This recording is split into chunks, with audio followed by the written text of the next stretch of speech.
Good morning. সকাল সকাল ঘুম থেকে উঠে গেছি। মারা তো এখন যাবে ডাক্তার দেখাতে। মায়ের কয়েকটা কাজ ছিল, কাজ করলাম, দিয়ে এখন মাঠের দিকে যাচ্ছে।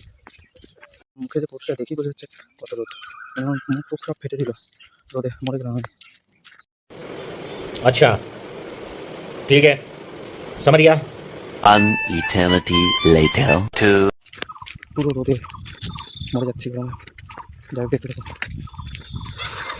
ও এখন ছাতু খাচ্ছে। এখন বাজে 12:30, আর একটা জায়গায় ঘুরতে যাওয়ার প্ল্যান চলছে। বেশি দিন নেই, আর হাতে 4 দিন মতন আছে। ফাইনালি যাওয়া হয় নাকি দেখা যাক। বাট আমার ব্যাগ গোছানো স্টার্ট, জামা কাপড় গোছানো স্টার্ট। হাতে 3-4 দিন আছে, দেখতে থাকো কোথায় যাচ্ছি। বলবো না, কিচ্ছু বলবো না। আমার এক্সাইটমেন্ট দেখে তোমরা যদি গেস করতে পারো তাহলে বুঝে যাও। যাই হোক, মাঠের দিকে আসলাম। প্রচণ্ড গরম, প্রচণ্ড রোদ। বাড়ি যাই, স্নান করবো এখন। কিন্তু ইচ্ছে ছিল মার্শালে স্নান করতে যাওয়া, বাট এত দূর কে যাবে? কত দূর মার্শাল তারাও দেখাচ্ছি তোমাদের। ওই দেখো সাদা সাদা দূরে দেখা যাচ্ছে, ওইটা হচ্ছে martial. A few minutes later.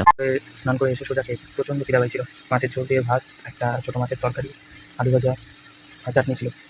এই দিয়ে খেলাম। শুভ শুভ না, একটু মুভি দেখবো নেটফ্লিক্সে। ঘুম থেকে উঠে মাঠের দিকে তাড়াতাড়ি যাচ্ছি। কে আবার কখন ছাগল ছেড়ে দিবে। দেখো এত রোদ, এত রোদ, বাইরে মাঠে চারিদিকে সবুজে সবুজ, চারিদিক সবুজ। দূরে, অনেক দূরে, মাঠের মাঝখানে আমি রাস্তায় এসেছি। খাওয়া দাওয়া এইমাত্র হলো। এখন মাছকে খেতে দিব, দিয়ে শুভ। Tata, good night.